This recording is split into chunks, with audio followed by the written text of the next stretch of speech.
Bon, ben, bienvenue à tous. Merci d'être venus quand même en si grand nombre. Avoir su, on aurait pris un local plus grand, mais dans le sens que c'est quand même une première dans l'histoire de Facebook où est-ce que plus de 100% des gens attending se pointent, là, quand même, c'est remarquable.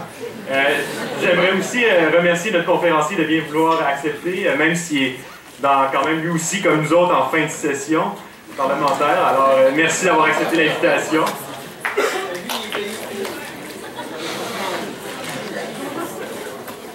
Alors, en premier, comment est-ce que ça va se passer? C'est qu'il va y avoir une conférence, une allocution d'une trentaine de minutes suivie d'une période de questions à peu près la même durée. Alors, vos questions, je vous suggère et j'encourage de les garder pour la fin. Il y a 2 micros de part et d'autre de la salle qui vont être là pour ça. Alors, pour le moment... Alors, diplômé de la Faculté de droit de l'Université de Montréal en 87 et détenteur d'un baccalauréat en philosophie de l'UQAM, M. Péladeau a été élu le 7 avril comme député de la circonscription de Saint-Jérôme, pour le Parti québécois évidemment. Il est connu notamment pour avoir occupé le poste de président-directeur général de la Société Québécois de 1999 à 2013, années durant lesquelles cette corporation est devenue l'une des plus importantes et influentes dans son domaine, tant au Québec qu'au Canada. D'ailleurs, c'est sous sa direction que s'est effectué en 2001 l'achat de la société de câble-distribution Vidéotron. Durant les années qui suivirent, il fut aux premières loges d'un virage numérique des médias imprimés et de la croissance exponentielle du marché du sans-fil au Canada et dans le monde occidental. C'est à titre de député, de porte-parole de l'opposition officielle en matière d'économie, d'entrepreneuriat, de PME, d'exportation qui viendra s'adresser à vous aujourd'hui. Alors, sans plus tarder, ce serait intéressant que vous l'applaudissiez un minimum pour qu'il vienne.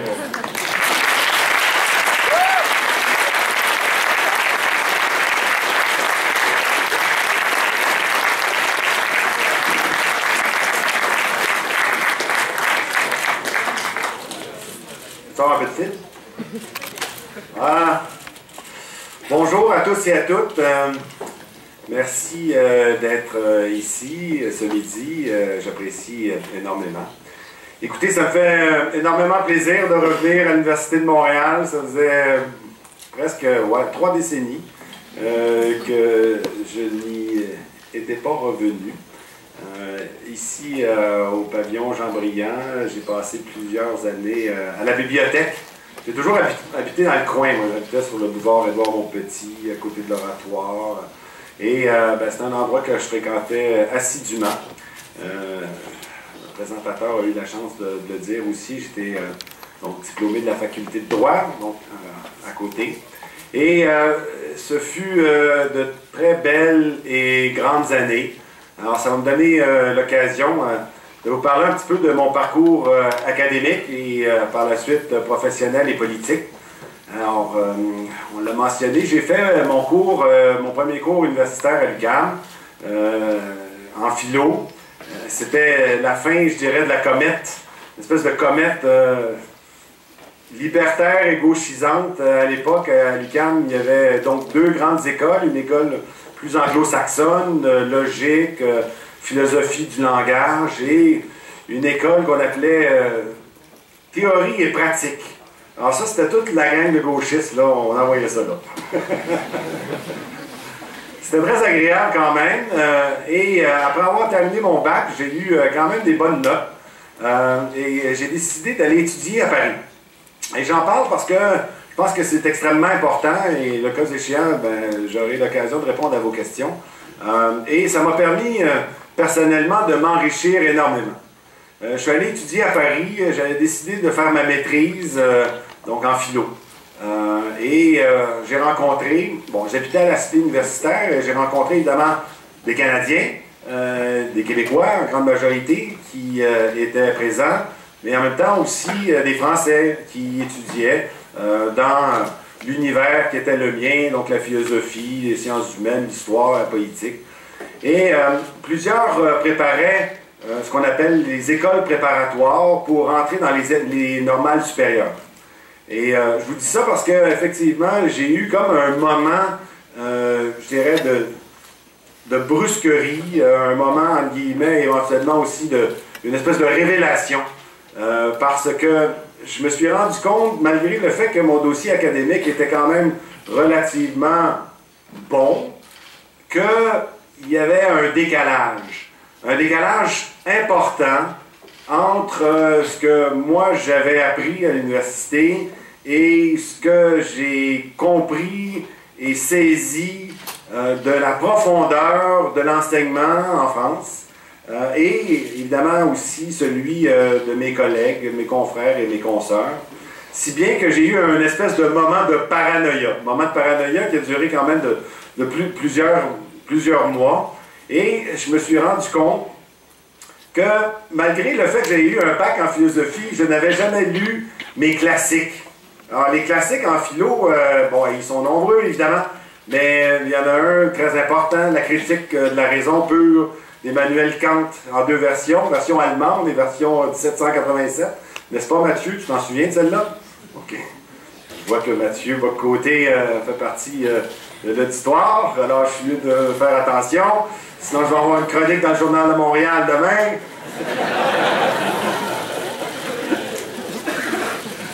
Alors, c'est pareil pour le discours de la méthode, c'est pareil pour la phénoménologie de l'esprit de Hegel, qui sont évidemment des grands penseurs de l'humanité. Alors, je me suis enfermé dans ma chambre à la cité universitaire et j'ai lu mes classiques.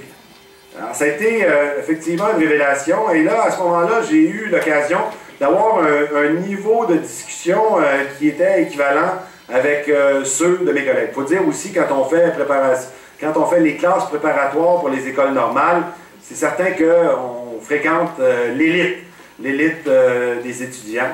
Et ce qui m'a permis donc de réorienter, entre guillemets, mon enseignement ou mon éducation. Et là, j'ai décidé d'aller faire un tour à la faculté de droit. Ce qui est très drôle dans tout ça, c'est que la faculté de philosophie que je fréquentais était une faculté d'extrême gauche. C'est Paris 8, qui était antérieurement Vincennes, qui avait été fermé par le président Chirac. Ils avaient envoyé à Saint-Denis, très loin, pour éviter de créer des situations embarrassantes. Mais comme j'habitais à Paris, à côté du Jardin du Luxembourg, je suis allé m'inscrire à la faculté de droit d'Assas, qui, elle, est une faculté d'extrême droite.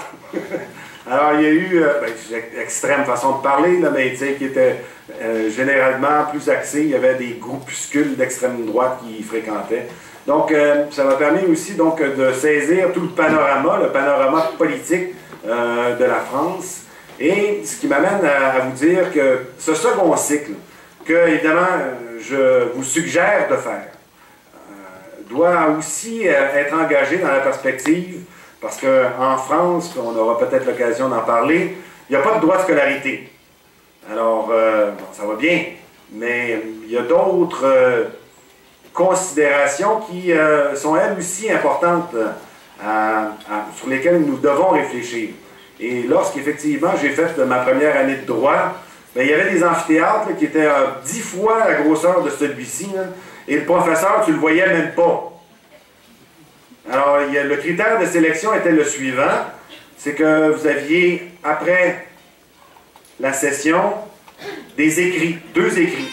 Alors, vous arrivez, puis avec des écrits, là, vous êtes une question, je me souviens de la question en histoire du droit, le concept de suzeraineté au Moyen-Âge.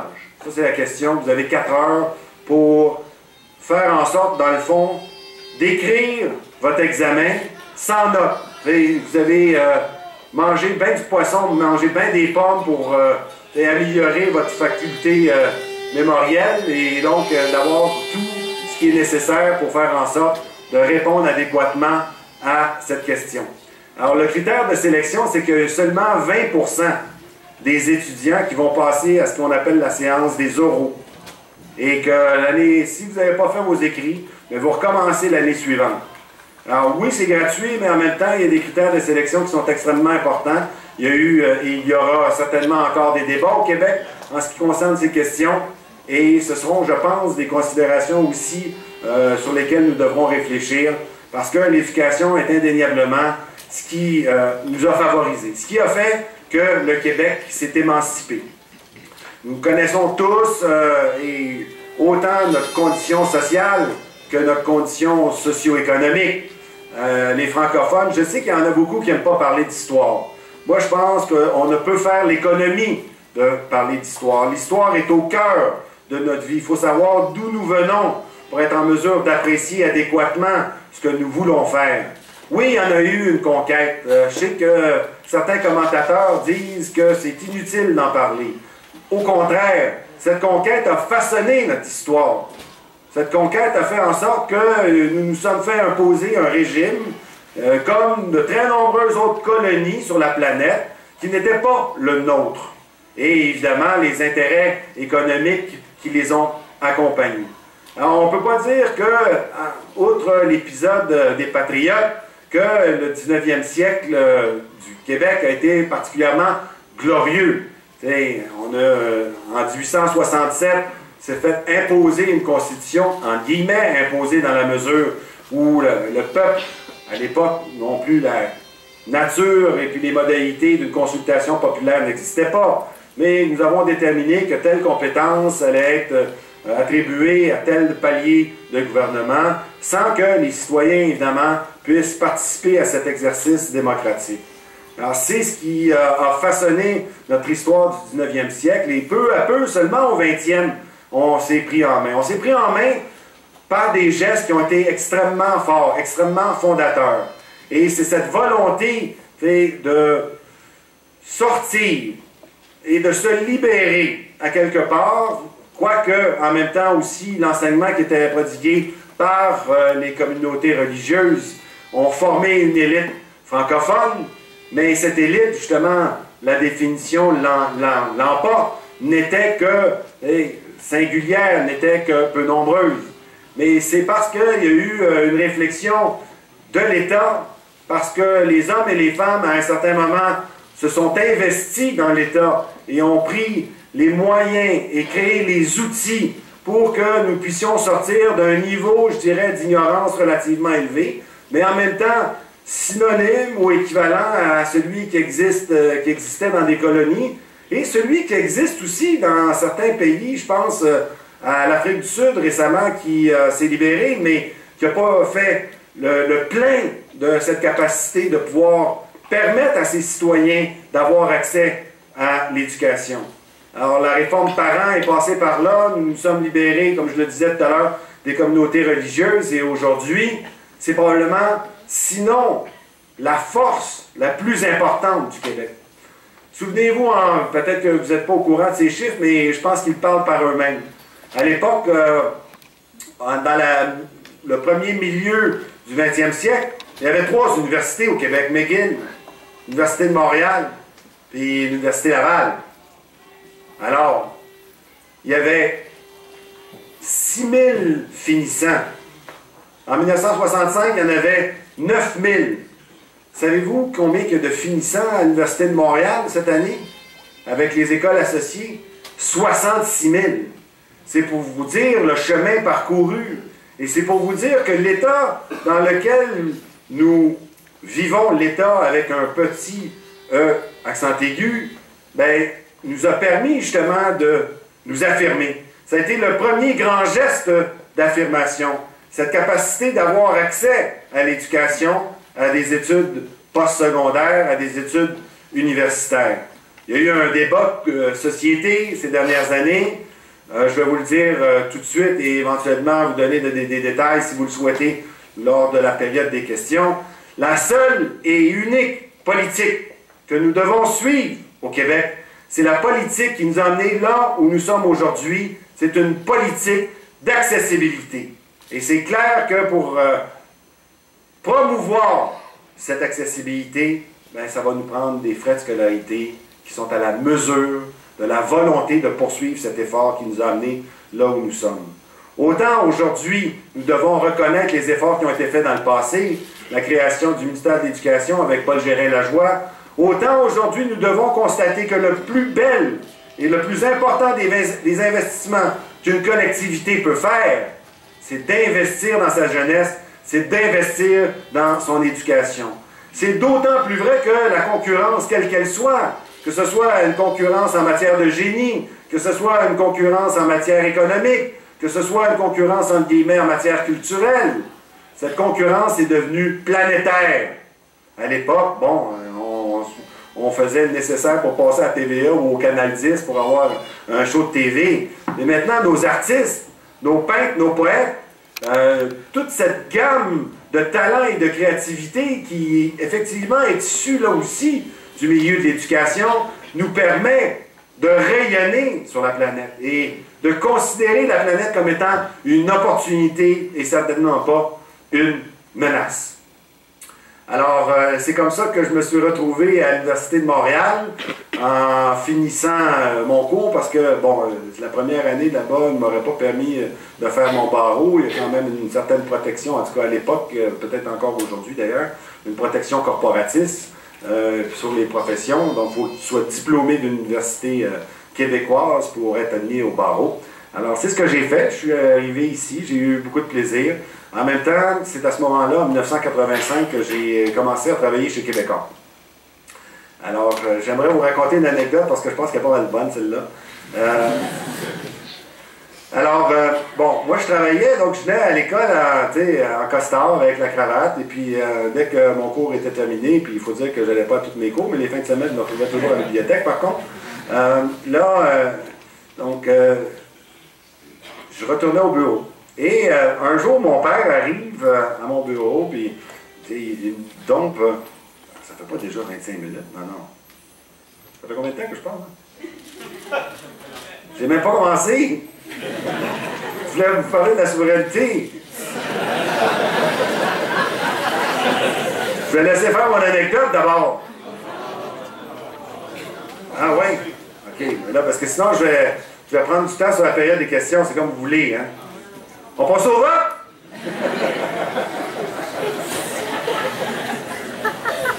Ceux qui sont pas au micro de droite. Donc, je vais vite sur l'anecdote. Il me donne un document, ça s'appelait un Confidential Information Memorandum. Donc, c'était pour l'acquisition, et ça a été ma première acquisition que j'ai assumé la responsabilité. C'était pour acheter les imprimeries d'un dénommé Robert Maxwell, qui était un espèce de tycoon britannique, qui avait été lui-même député travailliste, et puis qui était devenu, comme on dit, larger than life. Alors, ça pour dire que je prends le document, je travaille là-dessus, on monte la transaction, nous sommes avec la caisse de dépôt, et c'est une transaction qui était à cette époque-là de 1,5 milliard. Et il a fallu mettre en place un financement international avec des banques, un syndicat qu'on appelle, et à la clôture de la transaction, là, je me présente, bon, on s'en vient signer tout ça. Là, l'avocat qui représentait le syndicat bancaire, mais imaginez-vous, c'était mon professeur en effet de commerce.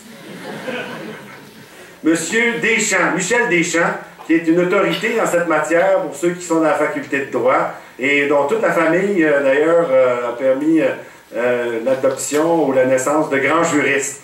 Alors, Michel Deschamps a même, je dirais, poussé l'ironie à me dire « Mais vous, là, Monsieur Pellado, est-ce que vous êtes autorisé à signer? » Alors, c'est pour vous dire, ça a été là aussi une période extrêmement enrichissante de ma vie. J'ai passé 28 ans chez Québécois. J'ai passé 28 ans à faire en sorte que le Québec s'enrichisse. Parce que j'ai parlé de l'éducation, ça a été évidemment un vecteur extrêmement important. Ça a été un vecteur aussi qui a permis l'émergence du début de citoyens, citoyennes qui ont décidé de faire autre chose que de devenir curé ou avocat et qui se sont lancés dans les affaires. Mon père, comme Jean Coutu et comme peu d'autres, j'allais dire tant d'autres, mais c'est faux, peu d'autres, se sont dit, nous aussi, nous sommes capables de montrer, un peu d'ailleurs à l'image des gestes qui avaient été posés en 1962-63 par René Lévesque lors de la nationalisation des compagnies d'électricité, que le président de la Shawinigan Power avait dit « Vous réussirez jamais, vous n'êtes pas assez bon ». Puis Dieu sait aussi d'autres assertions qui ont été faites dans le passé par des dirigeants anglophones d'entreprises qui n'ont pas été particulièrement glorieuses non plus. Je ne vous citerai pas l'exemple de Don Gordon du CNR, mais probablement que vous le connaissez. Mais c'était ça, cet environnement-là, que ces hommes et ces femmes, disons-le, à cette époque, c'était évidemment plus des hommes que des femmes, devaient faire face à une adversité d'un milieu dominant, un milieu anglo-saxon. Et lorsque René Lévesque, aidé en ce sens aussi par là, puis tout à l'heure je parlais des études à l'étranger, un des beaux exemples à cet égard, c'est Jacques Parizeau. Jacques Parizeau, le premier diplômé du London School of Economics, c'est lui qui est allé négocier à New York justement avec les banquiers pour faire l'acquisition de la Shawinigan Power et de toutes les autres entreprises également aussi qui les ont accompagnés. Un geste fort d'affirmation, un geste fort d'émancipation et un geste fort de développement économique. Aujourd'hui, Hydro-Québec est notre fierté et notre capacité aussi et surtout, et je sais que ça vous préoccupe à juste titre, de faire en sorte que nous puissions aborder notre 21e siècle et les siècles qui vont suivre dans la perspective de la protection de l'environnement. Hydro-Québec, 99,5% de son électricité est hydraulique. 99% de son électricité provient de barrages qui sont encore existants. 100 ans, le barrage de Valleyfield. 100 ans, un barrage qui existe encore et qui fournit de l'électricité. L'électricité propre, l'électricité durable et de l'électricité bon marché. L'énergie est une considération géopolitique dans les années qui viennent extrêmement importante. Parlez aux Allemands avec la problématique qu'ils ont, avec une énergie en grande partie antérieurement produite par les centrales nucléaires. Même chose pour les Français, ils n'ont pas pris ce virage encore.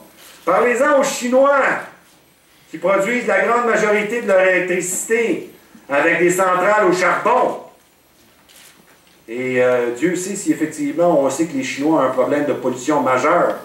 Dieu sait si au Québec, nous avons le potentiel de développer cette énergie hydroélectrique et de l'intégrer dans un écosystème d'électrification des transports.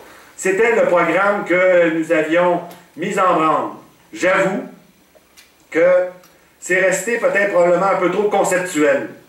J'avoue que, et en même temps aussi c'est la bonne nouvelle, certes la mauvaise c'est que le Parti québécois est dans l'opposition pour les 4 prochaines années, mais la bonne nouvelle c'est que nous allons pouvoir parler et mettre en branle, échafauder et construire cette politique d'électrification des transports. Cette politique qui va permettre justement de créer ce qu'on pourrait considérer ou appeler un chantier planétaire.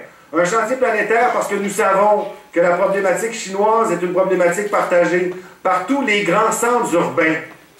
Pensez-vous qu'au Québec, là, le phénomène de l'étalement urbain existe partout. À Los Angeles, ils ne savaient pas quoi faire avec. Qu'est-ce qu'ils ont fait? Ils ont fait des autoroutes à 2 étages.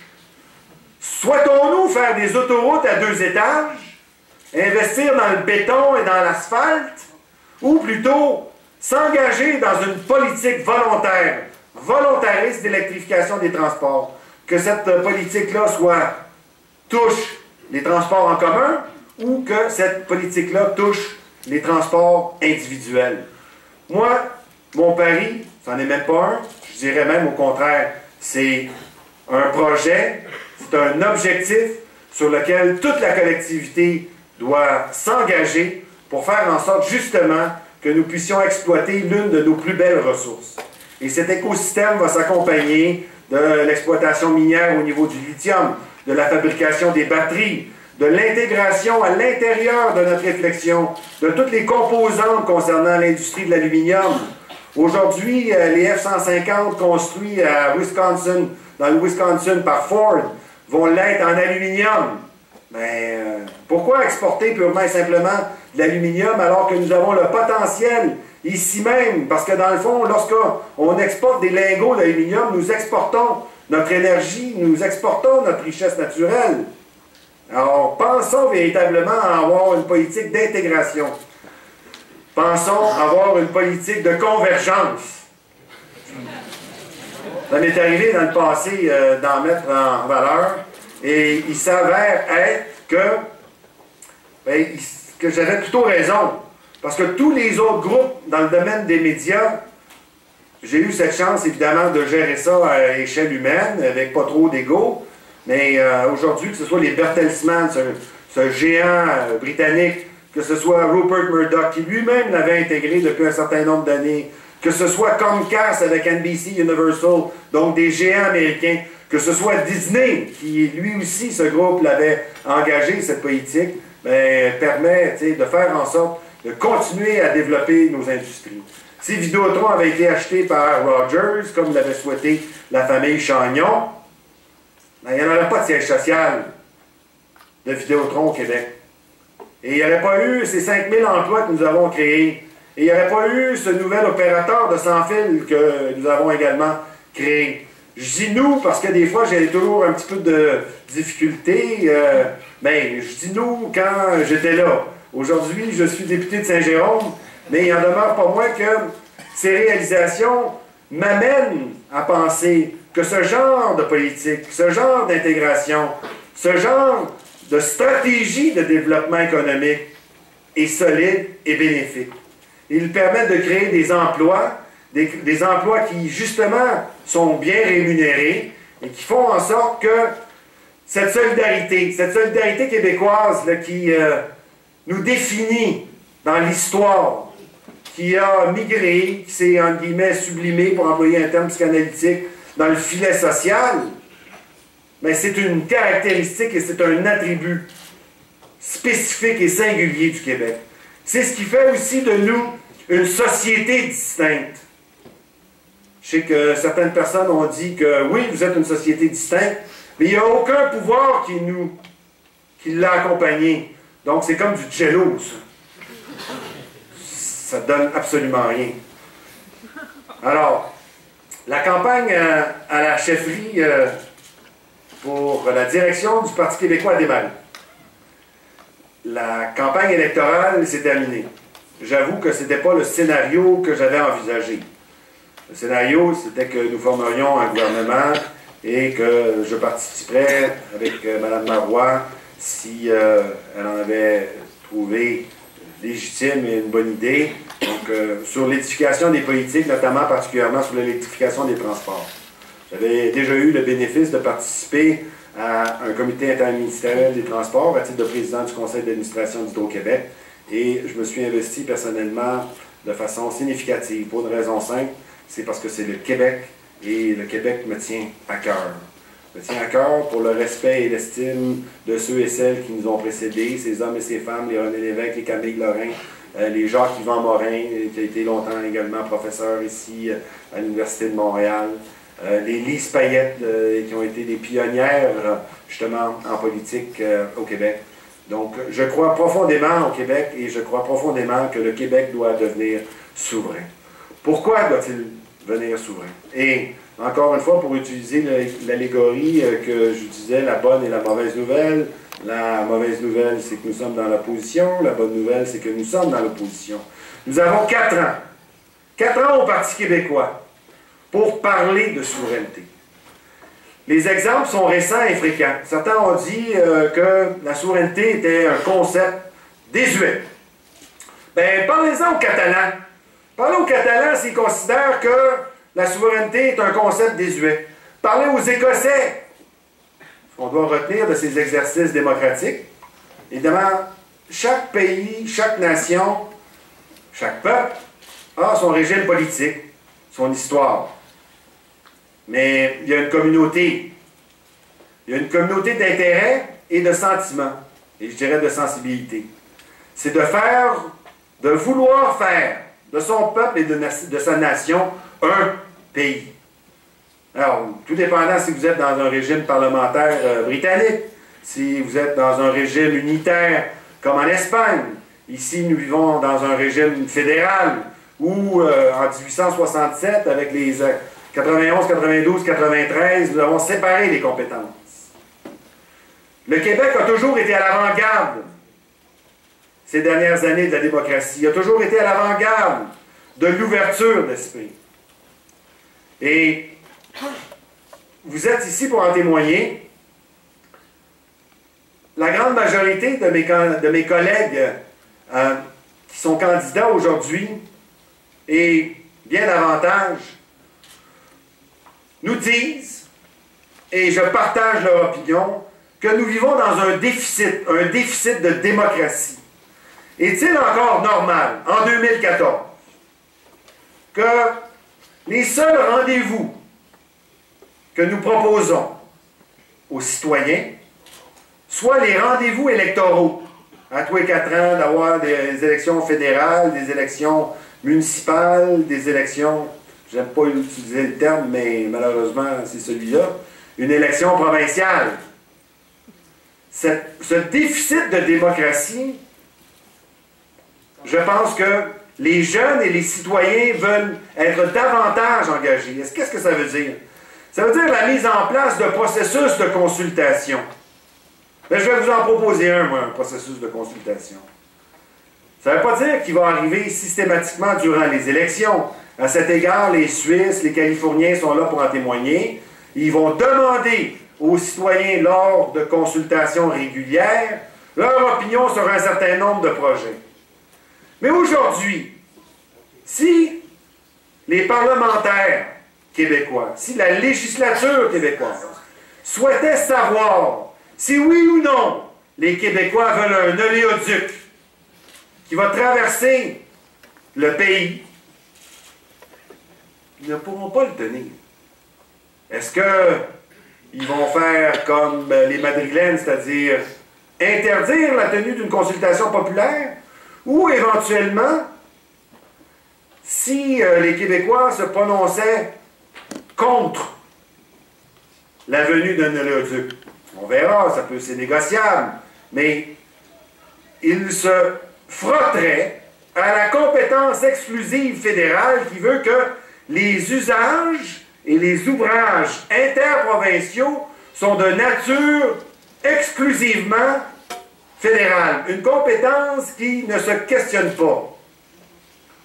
Une autre question, est-ce que si nous considérions que l'environnement doit primer sur le passage d'un oléoduc, est-ce que une loi québécoise qui ferait que on considère l'environnement ou les considérations environnementales plus importantes aurait primauté ou préséance sur des lois fédérales? Un bon débat judiciaire en perspective, je sais qu'il y a certainement des juristes dans la salle, c'est que la souveraineté constitutionnelle ne nous est pas acquise. Pensons à la loi de la faillite. La loi de la faillite, loi fédérale. Aujourd'hui, il y a un débat. Bon, vous allez me dire, c'est peut-être anecdotique, mais vous savez, la vie n'est pas toujours parsemée que de grands débats. C'est aussi parce qu'il y a des considérations quotidiennes qui viennent marquer notre vie, que cette vie, justement, se constitue. Mais les éditions de la courte échelle, Maison d'édition québécoise, a fait faillite. A déposé, a fait appel à ce qu'on appelle le CCAA. Canadian, whatever. Alors, qui a primauté sur les créances? Aujourd'hui, la loi de la faillite dit que ce sont les créanciers. Mais il y a des auteurs qui n'ont pas été payés pour la propriété intellectuelle qui a fait essentiellement l'entièreté de cette œuvre. Bien, eux, éventuellement, risquent de passer comme créanciers ordinaires et même davantage pour recevoir une scène. Alors, est-ce que c'est... Puis je peux faire la nomenclature, là. Et c'est vrai pour les permis de pêche, une souveraineté alimentaire. Pourquoi on est obligé d'aller à Ottawa pour avoir 24 heures pour pêcher à morue? T'sais, aux îles de la Madeleine, pendant ce temps-là, il y a des chalutiers terre-neuviens qui viennent ramasser notre sébaste. Nous avons parlé de l'oléoduc. Le bureau de la concurrence. Il y a une décision importante qui a été rendue. À un certain moment, il y a une fusion entre une entreprise qui s'appelle E1 et une entreprise qui s'appelle Alliance Film. Ils contrôlent 95% de la distribution des films québécois. Ben, le bureau de la concurrence a dit oui, c'est correct. Le gouvernement québécois, les citoyens québécois ont eu rien à dire. Aujourd'hui, il y a un débat sur Netflix. Vous avez probablement peut-être lu l'article de Nathalie Petrovski hier ou avant-hier qui dit que, bon, il y a un certain nombre de comédiens qui faisaient le doublage de cette fameuse série House of Cards. Ben là, Netflix a décidé de faire le doublage en France. Alors, terminé. Merci beaucoup. Rentrez chez vous. C'est le CRTC qui décide quelles vont être les conditions d'application ou d'exercice de Netflix au Canada. Le CRTC, qui est composé en majorité de commissaires venant des provinces canadiennes, des anglophones en grande partie, qui vont décider de l'avenir culturel. Parce que Dieu sait si la télévision, si l'audiovisuel nous a démarqués Il y a le grand débat autour de Radio-Canada. Radio-Canada, ça a été René Lévesque, ça a été Henri Bergeron, ça a été bien d'autres personnalités qui ont façonné notre amour de la langue française. Alors, c'est également par l'audiovisuel que nous nous sommes créés une identité. Mais cette identité, dorénavant, va être décidée par des commissaires dont la majorité sont des anglophones et qui n'ont pas cette sensibilité culturelle qui est la nôtre. Alors, c'est vrai pour le CRTC, c'est vrai pour notre politique numérique. Qui va décider si les opérateurs alternatifs peuvent utiliser la fibre optique qui vient d'être installée depuis quelques années partout? Quelles vont être les conditions d'utilisation? Qui va le décider? Le ministère de l'Industrie ou le CRTC? Vous savez, là je parle des questions de droit, des questions légales. Mais il y a aussi des questions économiques. Si les Québécois, pour toutes sortes de raisons, considèrent que, oui, peut-être que le léoduc, ça fait du sens. Est-ce que, et d'ailleurs, je retiens ce que dit le maire Coderre hier ou avant-hier, il dit, le léoduc, mais pas à n'importe quelle condition. Peut-être qu'il aurait pu dire aussi pas à n'importe quel prix. Et peut-être qu'il aurait dû dire que, oui, mais moi je suis Québec, propriétaire de mon territoire. Je suis souverain sur mon territoire, mais c'est pas vrai, parce que les compétences fédérales, que ce soit les chemins de fer, que ce soit les aéroports, que ce soit les ports, nous ont dépossédés de cette souveraineté. Et l'Office national de l'énergie considère qu'ils sont les seuls à avoir compétence sur le passage de l'éoduc. Mais ça se discute. Éventuellement, si on s'assoit à une table de négociation, puis on dit à TransCanada, pardon, parce que TransCanada a bien essayé de le faire également en Colombie-Britannique, bien écoutez, ça vous amène combien de revenus, ça, votre oléoduc TransCanada? Voici un oléoduc dont on dit qu'il va transporter 1,1 million de barils de pétrole par jour. Ça fait quand même pas mal de pétrole, ça. Mettons qu'on prend 90$ du baril. Là, il est à 78, 80, mais il est historiquement bas. Puis mettons qu'il opère pendant 365 jours par année. Bien, savez-vous, ça fait combien de revenus qui passent dans cette pipeline-là? 36 milliards de dollars. Et là, ils nous donnent des pinottes avec des taxes municipales, parce que c'est ça qu'ils nous disent, là. Ils nous disent, hey, on va avoir des taxes municipales.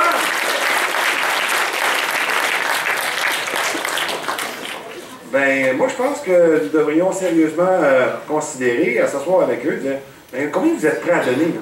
Commençons à négocier sérieusement.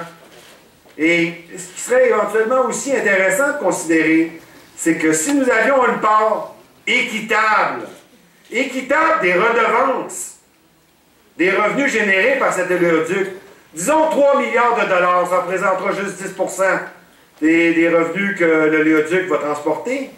Bien, ces 3 milliards-là, on peut faire comme les Norvégiens ont fait, c'est-à-dire le mettre dans un fonds des générations. Et aujourd'hui, 30 ans après d'exploitation pétrolière, le fonds souverain de la Norvège, c'est 850 milliards de dollars. La Norvège va tellement bien que les Suédois sont en train de sacrer leur camp pour s'en venir en Norvège. Je ne sais pas si ça fait l'affaire des Norvégiens, mais en tout cas, c'est un phénomène qui se produit. Alors, avec ce fonds des générations, voici les moyens que nous nous donnons pour justement faire en sorte, d'une part, évidemment, de protéger les citoyens, de faire en sorte qu'on ait un oléoduc qui ne coulera pas, ou s'il coule, il va être comme un bateau à double coque, on va être en mesure de pouvoir très rapidement faire en sorte de pallier aux inconvénients et même éventuellement aux accidents. Mais ce 3 milliards, investissons-le dans l'électrification des transports. Faisons en sorte que, oui, le pétrole, on ne peut pas s'en débarrasser du jour au lendemain, mais prenons les mesures, utilisons les outils et notre énergie pour faire en sorte d'accélérer cette électrification des transports parce qu'elle est incontournable, tout comme la souveraineté d'ailleurs.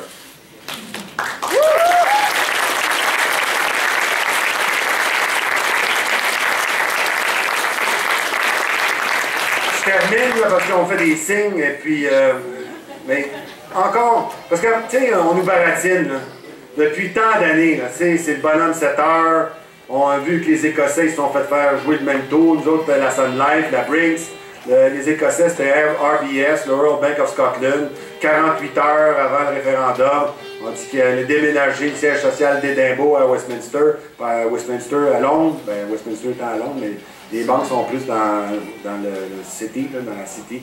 Alors, on a vu ça, là, tu sais, comme disent l'expression, on est passé dans ce film-là, tu sais. Alors, on nous baratine tout le temps que nous ne sommes pas assez riches pour être indépendants, que nous avons la péréquation et les transferts fédéraux. Mais prenons le temps d'examiner ces transferts fédéraux. Le premier ministre Couillard, tout ce qu'il est capable de nous dire, c'est « Ah, il faut payer notre tribut à la Fédération. C'est la raison pour laquelle on doit laisser passer un oléoduc. » Il le dit en chambre. Je vois Michel David, je sais qu'il en a lui-même parlé dans sa chronique. J'espère. sinon, je risque de le savoir demain. Alors, faisons ce travail de déterminer effectivement c'est quoi les transferts fédéraux. Et qu'est-ce qu'il y a dans ces transferts fédéraux? Aujourd'hui, tout à l'heure, je parlais de l'économie numérique. Il y a actuellement une enchère qui est en train de se dérouler aux États-Unis. Une enchère de spectre de fréquence, donc de fréquence. Une enchère qui est similaire à celle qui s'est produite au Québec et au Canada l'année dernière, en 2013, et qui également s'est produite en 2008. Tout à l'heure, je parlais de Vidéotron, du sans-fil. J'ai participé, évidemment, immédiatement à cette enchère-là. Aujourd'hui, le prix pour le mégahertz, actuellement, là, en l'enchère qui est en train de se dérouler, est de 1,86 $, on appelle le mégahertz per pop, donc par population. Si je prends ce chiffre, puis amenez-le un petit peu plus haut, là, parce qu'on va être à 2 piastres facilement, l'enchère n'est pas terminée, peut-être même davantage. Mais si on prend ce chiffre-là, on dit 2 piastres, il y a 8 millions de citoyens au Québec. Pour l'enchère de 2008, qui a mis 110 MHz à l'enchère, le résultat pour le Québec, là, je ne parle pas du Canada, je parle du Québec, les 8 millions au Québec, aurait rapporté 1,8 milliard de dollars. L'enchère de 2013, 640 millions de dollars. Et s'il y a quelque chose d'une rareté exceptionnelle, c'est bien le spectre. Et Dieu sait si vous en faites bon usage avec vos téléphones. Puis des fois, quand ça va pas assez vite, vous vous dites, ben qu'est-ce qui se passe? Ben, c'est parce qu'il n'y a pas suffisamment de spectre. Et ça va être une denrée qui va être encore plus susceptible de générer des bénéfices dans l'avenir, que voici une raison de plus de se l'approprier. Et je vous donne simplement cet exemple-là, parce qu'on pourrait parler aussi de la voie maritime. Pourquoi les bateaux qui passent là, dans la voie maritime, s'ils payent une redevance ou un péage, s'en va à Ottawa, puis il ne vient pas à Québec, notre voie maritime, notre territoire, notre fleuve, ben, ça fait combien, ça? Et on considère dorénavant, évidemment, à juste titre, quoique c'était vrai aussi antérieurement, mais c'était différemment, les enjeux géopolitiques de plus en plus importants. Pensez-vous que quand un bateau traverse le canal de Panama, il fait ça gratis? Alors nous, on nous demande de payer un péage sur le pont Champlain, les citoyens. Mais pendant ce temps-là, les bateaux de la Canada Steamship Line, ils payent combien? Ce qu'on sait, c'est que s'ils payent quelque chose, ça s'en va à Ottawa. Alors, la nomenclature est nombreuse à faire. Et je termine là-dessus. La bonne nouvelle, c'est que nous devons nous inspirer du travail qui a été fait par les Écossais, du travail qui a été fait par les Catalans, du travail ont proposé les Écossais avec cet ouvrage qui s'appelle Scotland Future, la même chose que les Catalans également ont fait. 4 ans pour démontrer hors de tout doute qu'avec la souveraineté du Québec, les Québécois ne s'appauvriront plus. Les Québécois vont s'enrichir.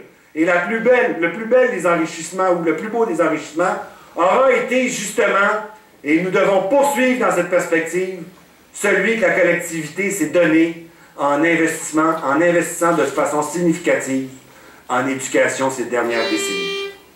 Merci.